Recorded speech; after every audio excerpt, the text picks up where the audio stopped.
For this video, I'll be talking about a game I played on the Nintendo Switch console called Path of Mystery: Brush with Death, developed by Japanese studio Toybox Inc. and published by Axis Games. It is a lovely visual novel, accompanied by pleasant-looking locations and character designs, and has some bonus activities that make it stand out in the genre. In this story, you play as Doppo, who recently got a power of looking into the past, and you have to help him solve several mysteries.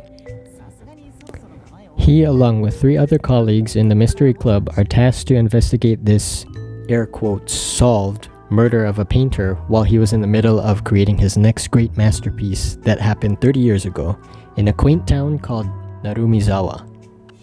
The story is broken up into episodes, and I found it funny that there's an opening and ending credits, as well as a sneak peek of the next chapter. Unfortunately, I didn't like either of these, so I found myself skipping these movies. The mystery and reveals weren't that interesting, like it would end with a reveal, but the impact just did not hit with me. But the characters and their banter definitely helped. They're a group of college students with different interests and strong personalities that definitely clash. You have your typical anime character tropes. Normally this kind of banter will turn me off, but these characters were not that annoying, and the scenarios that they found themselves in worked in naturally.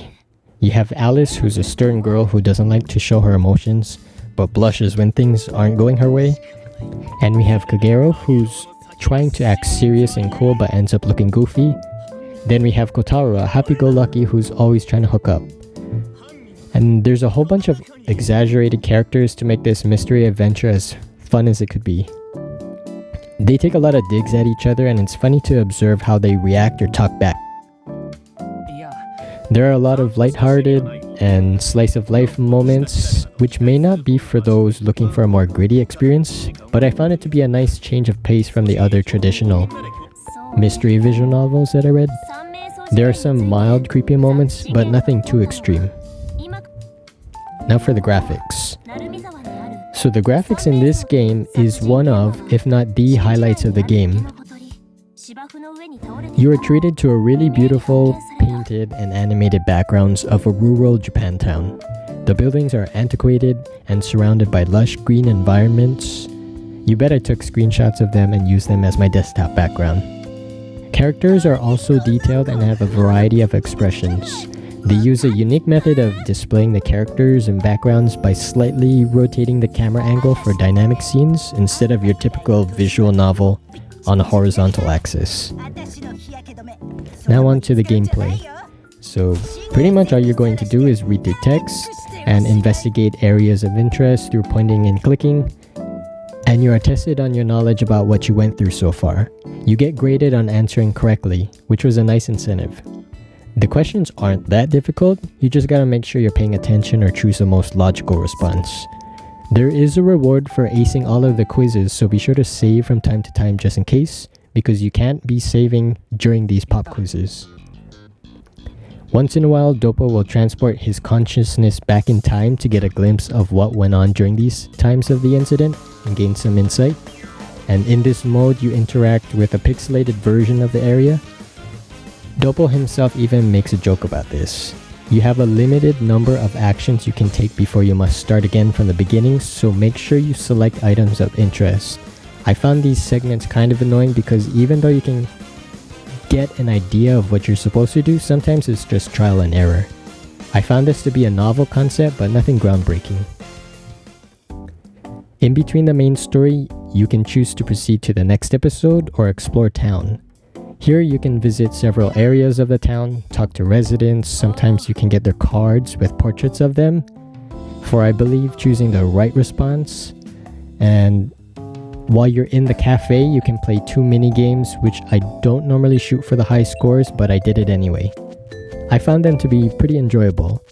There's one that looks like Pac-Man where you have to trap aliens moving around a maze and bury them while avoiding getting caught. The mechanic here was a bit clunky, but it's easy to cheat the monsters. The other minigame has you shooting asteroids at hostile spaceships. You can get power-ups and multiply your score by hitting multiple targets at once. It took maybe about 25 minutes to get high scores of each. And on top of this, there's a fun little side mission where you get clues to find keychains hidden around town.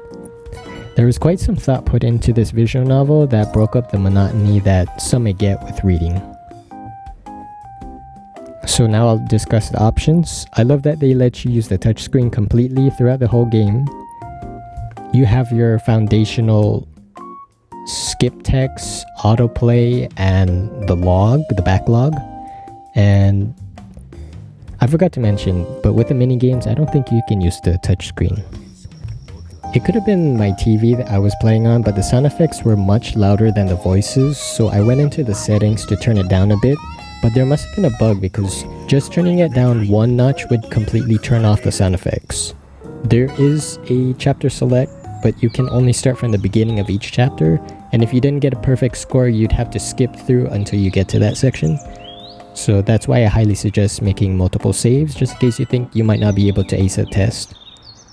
You may also view character cards, keychains that you've collected throughout the story. Overall, I found this to be a very enjoyable game that I would recommend if you're into slow burn mystery visual novels. Although it deals with a murder mystery, it had a very lighthearted tone. There's very little action, but I prefer cutscenes to reading when it comes to action-heavy scenarios. I have to admit that payoff was not super rewarding, but we have to remember that these are college kids writing a report for their club, not actual detectives. The majority of loose ends were tied up, and while I would like to have a stronger twist and reveals, it was good enough that I would like to see them in another story with these characters. The sequel was recently announced, and I look forward to playing that when it releases. Their previous work, World End Syndrome, was intriguing as well, but I didn't get to finish that game. Maybe in another review, I'll go over that. Well, thank you for watching my review. I hope you enjoy the rest of your day. Thank you. かげろうくん、どうやらご名答とはいかなかったみたいね。そんなはずはない。少し時間を。もういいわ。ご苦労様、当のかげろうくん。